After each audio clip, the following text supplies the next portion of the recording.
My name is Dave Hettinger with Motili, and Rob Keil here. Let him introduce himself, but here to talk a little bit today about indoor air quality products and the current environment we're in, and some pro tips of just how to tackle something like this. Great. Well, thanks, Dave. My name is Rob Keil. I'm the CEO and co-founder of EnerAllies. And I'll kick this off with really to start with some educational background about the problem, and then possible solutions for that. Dave, why don't we go to the next slide? So just an overview about EnerAllies. We're a market leader in what we call software-centric Internet of Things solutions for energy efficiency and healthy buildings.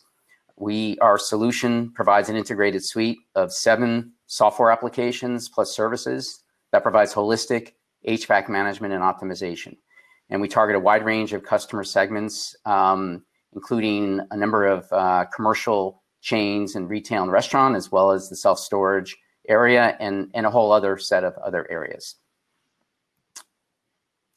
So let me give you, everyone, just an overview of what we're talking about for air quality optimization. And if you look at the situation today, COVID-19 airborne transmission inside buildings is a very significant risk. People, I think, now understand that, that we're 6 months into this, or maybe more than 6 months as it happens. It turns out ventilation with outside air can mitigate that transmission risk. And you can measure ventilation, you can measure carbon dioxide in terms of parts per million of the inside air to reveal if your ventilation is actually working. However, most building operators don't actually do this. They don't measure CO2 ppm on an ongoing basis. And so there's no baseline data to determine whether your ventilation is actually working properly. And so, the complications that this presents, on the one hand, we know there's a tremendous amount of fear. The fear in every aspect of life, whether we're talking clientele, whether we're talking in the school context about students and parents and teachers, whether it's your employees. All of these fears generate a lack of trust about whether it's safe to come into an indoor facility. And that presents obstacles to really driving your business perhaps as much as you'd like to be able to do. It also presents a potentially very significant legal liability risk to the extent that there are COVID-19 transmissions on site. So we'll talk about that. So the question we asked is there an easy to use, low cost solution that can measure CO2 ppm real time, establish a baseline, and determine whether your facilities have ventilation problems? And when we looked around the market, we realized there really was not a good solution to help our customers to address these issues. And we came up with what we call our air quality optimization solution. So that's what we'll talk about on the back end of this. But first, I want to give a little bit of information and context for what we're talking about here at the nature of this problem. So, one question that is probably on everybody's mind is, how long are we going to have to deal with COVID? Is it gonna go away sooner than later? As soon as we get vaccines, does it go away? And certainly we wish that'll be true. And the early news on vaccines, it seems to be very promising in terms of the results. However, the reality, whoever the experts that you trust, whether it's Dr. Fauci or the CDC director or the chief science officer at the World Health Organization, every one of them has, I think, a very pragmatic view on how long it will really take once we have the vaccines fully available, fully distributed throughout enough people to start achieving what people reference as herd immunity. And we have to remember also that getting enough vaccines out beyond the United States is also important, because there's travel back and forth, and there's always the risk of transmission through that as well. And so takeaway here is prepare to deal with COVID-19 for your businesses through at least through the end of 2021.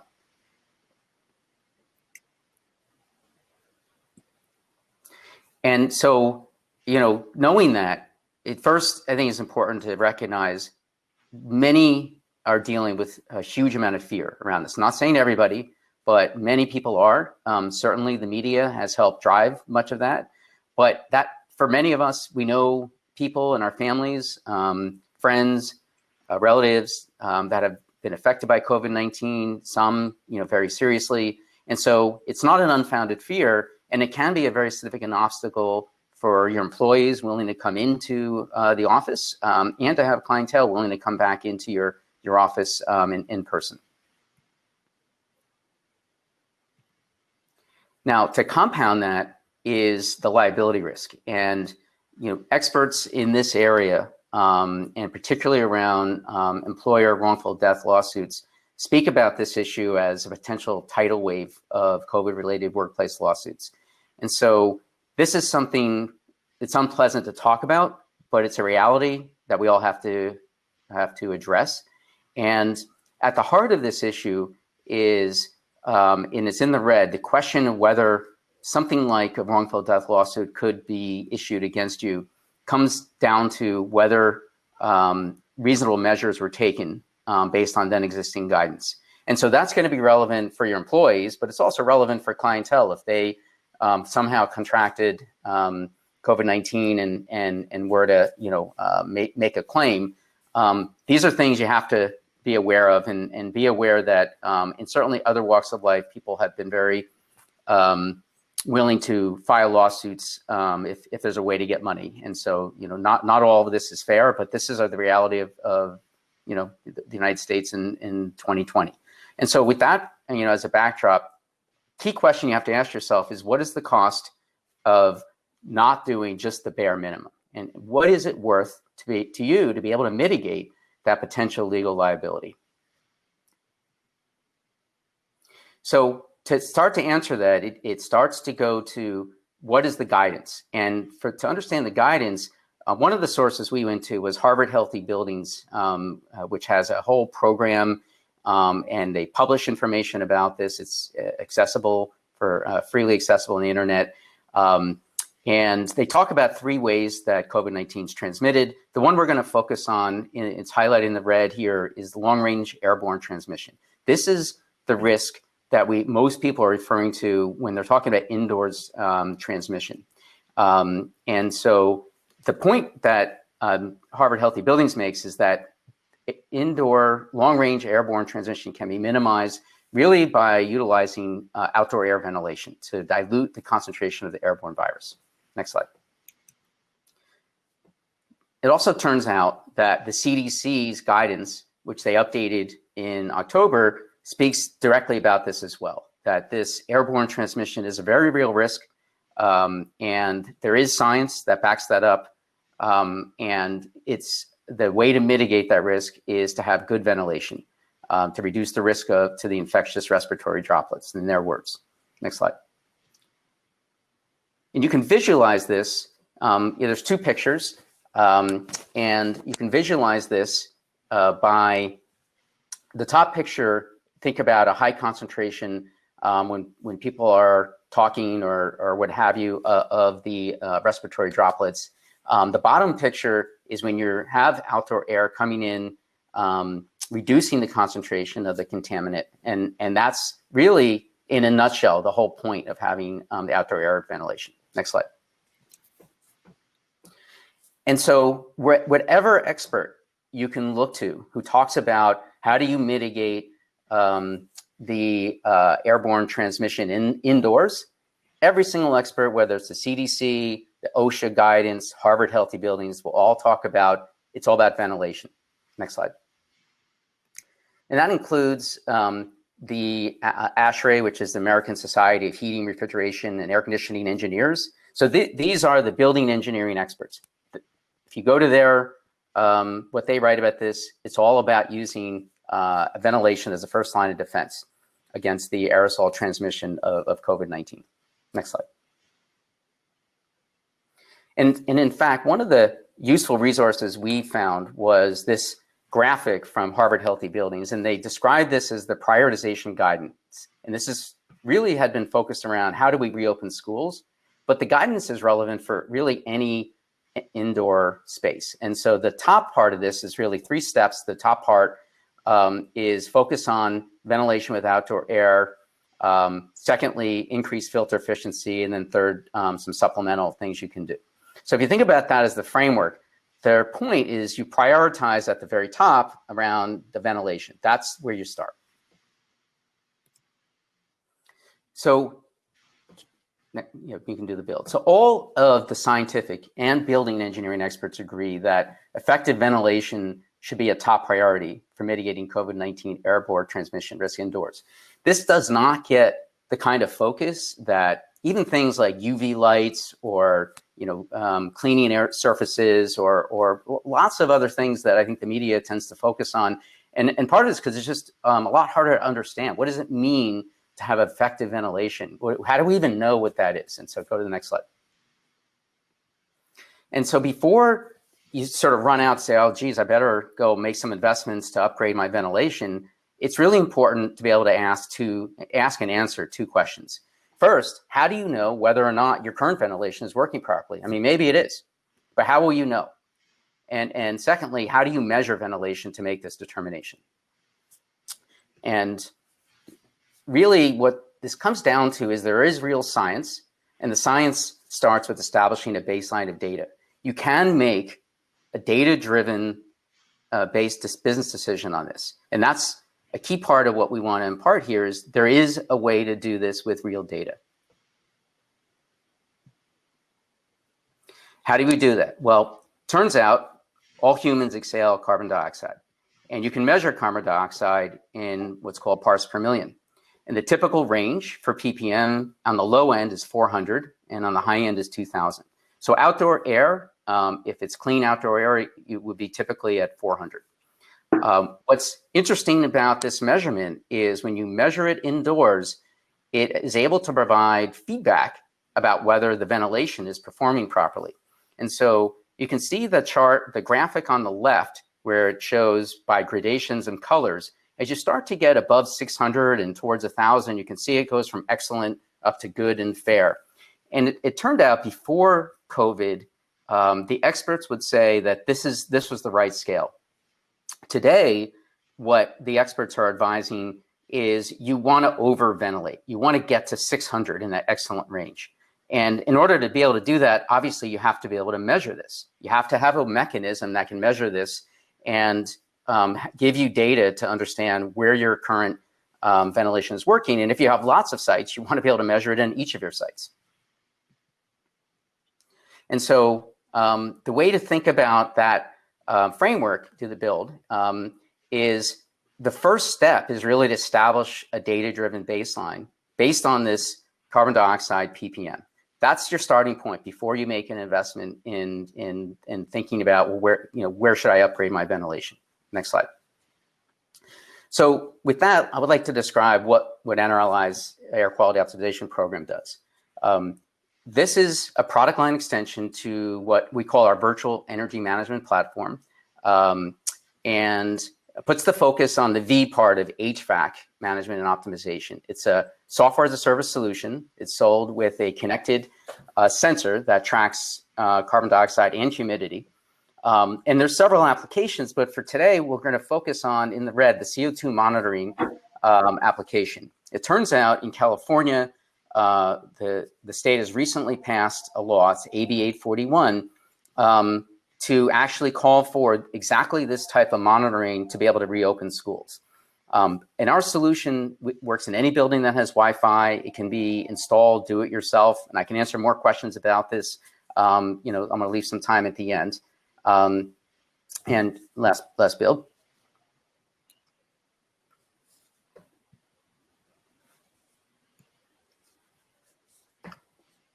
And this is something you can purchase as a service from us, as a standalone solution, or as part of our premium virtual energy manager premium offering. So to visualize this, in that picture where it says number 1, the customer site, think about your front office. We will put one sensor, maybe two sensors, but generally they're small enough just to have a single sensor. We'll connect over your Wi-Fi network, go over the internet to our cloud servers, and then just do the build. And then we would be able to provide you with real-time access to understand with data, with analytics, with alerts, what your ppm is in each of your locations. And you'll be able to get this on any screen you have, whether it's a laptop or tablet or smartphone. And this scales to cover however many sites, however many individual indoor spaces that you want to track, and however many sites you want to track. So if you have to track 5, that's fine. If you have 1,000, that's fine too. It scales up to whatever scale that you need to get to. And so what we're trying to address really is address the question, how can I get a baseline of data to be able to determine the risks of the airborne COVID-19 transmission due to my facilities, and from there be able to assess where is my ventilation working, and if it's not working, you can prioritize where you want to spend your money and your budgets. So what does it do? It allows you to measure carbon dioxide ppm in real time. It allows you to track it over time. And this is the key thing. So if you just have a sensor, you're only going to get a snapshot, but you want to be able to have a baseline of data you can track throughout the day, times of day, in each of your locations. You want to be able to get the benefit of an alerts. And so we have 2 types of alerts. There's a warning alert when you get into approaching a danger level, and then the actual in your danger level. You can get that information, all of this real time on your smartphone or tablet or computer. And the system, our system will automatically generate reports on a daily basis. And those reports will prioritize the problem areas from worst to best if you have multiple sites, and also prioritize the problem times. So if there's certain times of the day which are really difficult times, and there's some behaviors that maybe you can impose to mitigate that, this will give you an indication of where those times of the day. And it's extremely easy to use. And so from there, I think that I'm going to hand it off to Dave. Yeah, thanks, Rob. And thanks everyone for joining. Indoor air quality has become a very heightened topic throughout this pandemic, and it's been great to work with Rob and what their offering is, and some of our products available to really provide a full holistic approach to making sure your properties are in a safe environment for customers to transact in. For those that don't know who Motili is, we are a technology company at heart. We were purchased by Goodman and Goodman Manufacturing and Daikin as really their approach to provide equipment, parts, and various materials direct to owners and operators. Through our technology side, we've developed a network of licensed HVAC technicians that allow us to not only sell equipment to owners and operators, but have that equipment installed or repaired. All our products are made out of our factory in Houston, Texas. And this goes from everything from our major equipment to the indoor air quality products that will take you through. It's the 3rd largest manufacturing facility in the United States behind Tesla and Boeing. And this has been a major part of allowing us to work through a pandemic.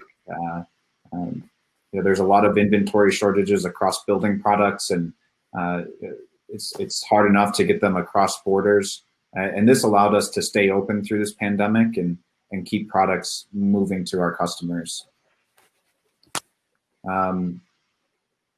Our network of distributors, we have over 1,400 nationwide, pretty much covering anywhere you might need to get product. And if you do need an HVAC technician to handle any of your work, we have over 2,400 in our network to do so. A lot of these indoor air quality products, as Rob mentioned, are pretty simple when it comes to the general standing of HVAC, and majority of these items that we're discussing today can actually be installed by your maintenance staff. But if you do need assistance, we are able to help there. One of our sister companies made out of our factory in Houston, Texas is Clean Comfort Products. And they specialize on indoor air quality products and services. As Rob kind of showed you, that inverse triangle of setting a baseline and then establishing filters or extra cleaning materials. That's where these cleaning products come in. Some are probably more familiar, like filtration systems. You hear MERV filters a lot that are known for removing airborne particles. Air purification has become probably the most popular product in indoor air quality, and these are UV lights that go over the existing coil. Very simple to install. They're usually magnetic. They just plop right on and have various types of energy sources, just depending on how easy you want your install. And as the air flows over this coil, the UV light is exposing it, attempting to kill bacteria. We also have some other products that are maybe not so specific to the current environment we're in, but we do have humidification equipment, which is useful in areas down in the south where you've got a lot of moisture and potential buildup of whatever. This allows you to take the moisture out of the air. And some other standalone ventilation systems. Rob mentioned that you establish a baseline to understand the CO2 emissions, and then really the question becomes is how do you act upon that? And Rob through XE-Spec and us through Clean Comfort have various products to help support that.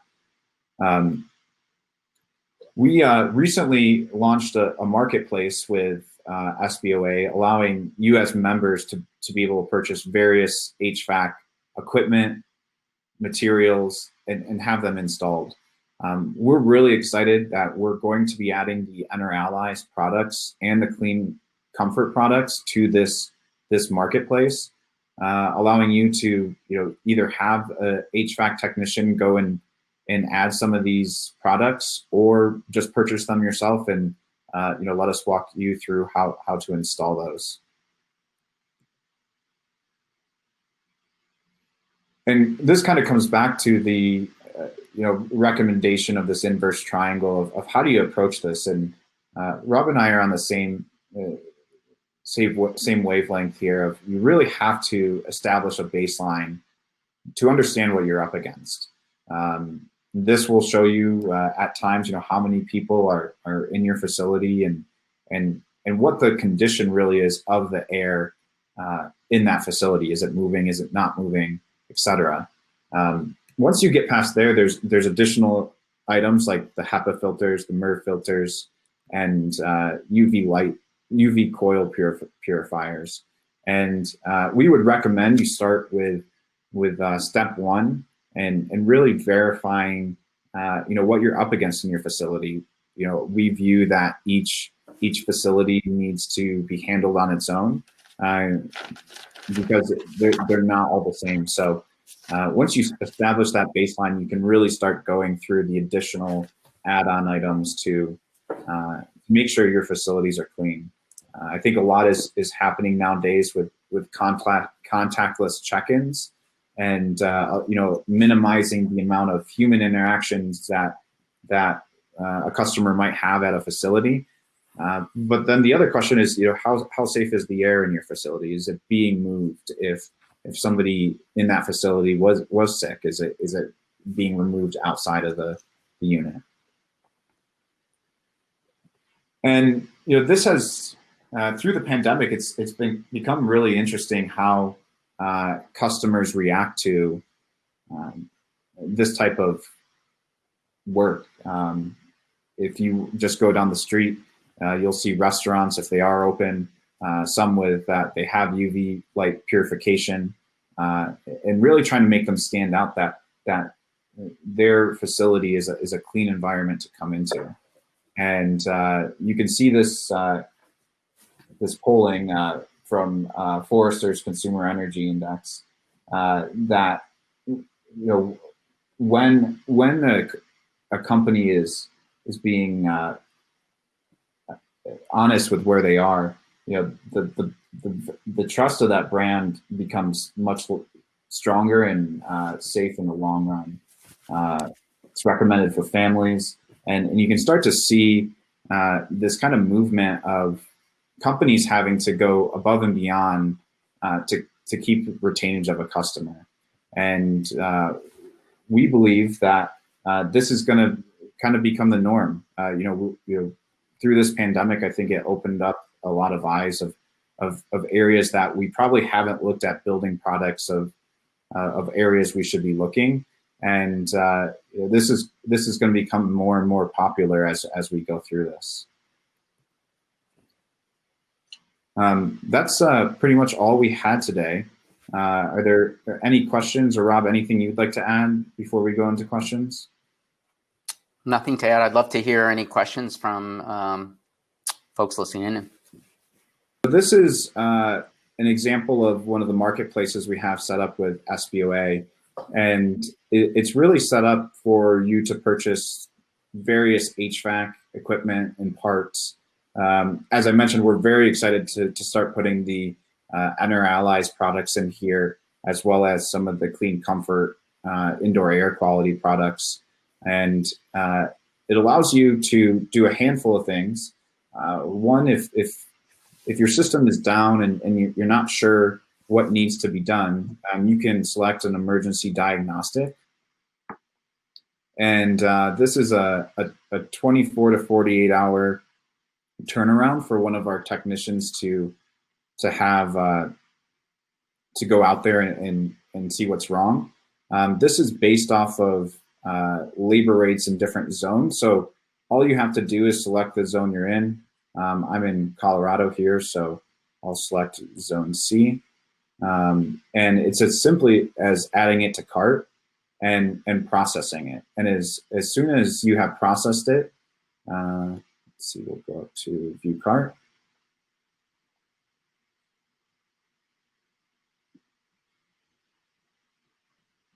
And what are some of the standard units that you're seeing purchased from the store relative to the storage owners and operators? Maybe you could share the cost of some of the equipment. Yeah, good question. Good question.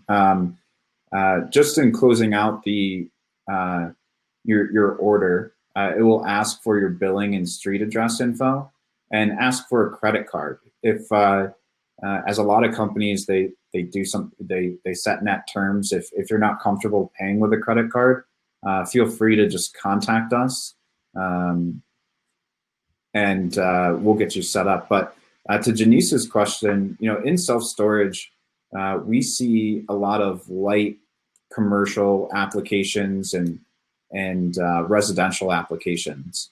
So the majority of the units you'll see are these package units, and these are available in the Goodman or Daikin brand, depending on your preference. And these range, from I think 2-ton up to 8-ton systems.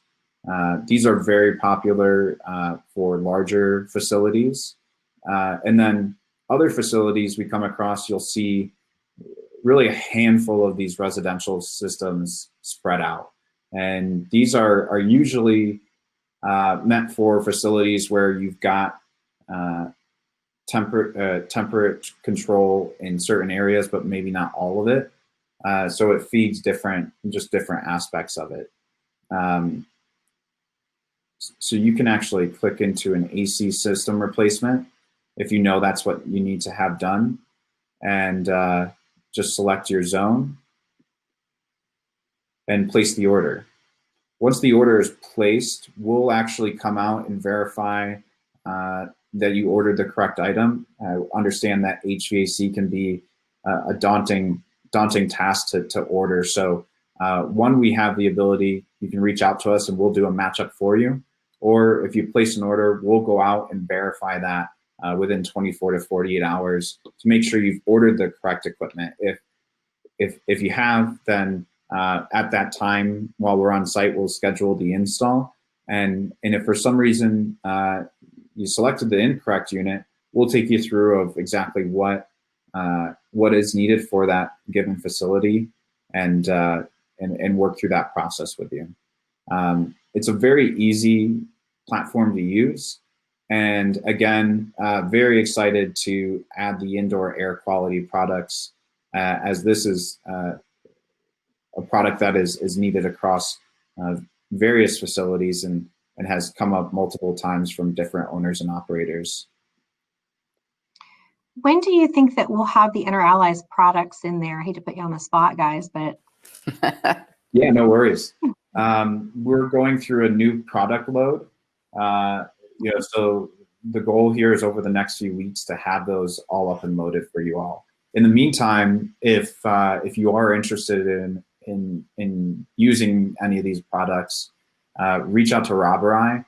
We have the ability to facilitate that the old-fashioned way rather than a e-commerce platform here.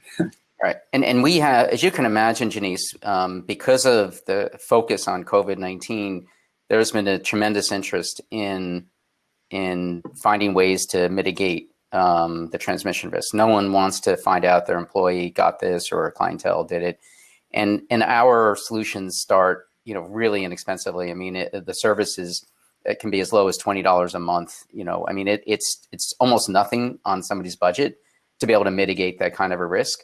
And so we have a huge backlog that's building. And so we're just encouraging folks to get their pre-orders in so that they're in the queue. We'll be available with this in January. And so if people are interested, and certainly pass on the word, better to get in the queue now than wait until January and kind of be waiting, for, it's unclear, how long the wait might end up being. Sure. Great. Well, thank you for sharing. Any You're welcome. questions? Thanks for having us. Yeah, great to have you. Do you have any other questions that came in the chat? I don't see anything else. I don't think so. No, I don't see anything else. Janice, I got a question for you. How's the event going? Going great. Good. Going great. I think we have 600 plus attendees for the show. Terrific. Nice. Good stuff. Yeah. Nice. And everything's being recorded, so stuff will be posted. The actual recordings of the breakout sessions will be posted for people to review at different times because there's, obviously a handful going on at once. Yeah, absolutely. We'll kind of end it here. Okay. Rob and I are available here today throughout this session, to chat with anyone that might have questions about, this offering or what they could do for their facility to make sure that it's a clean, safe environment, and hope the rest of the event goes well for everyone. Yeah, thank you for your time. Great. Thank you, guys. Thank you. Have a great Take care. afternoon. Stay healthy.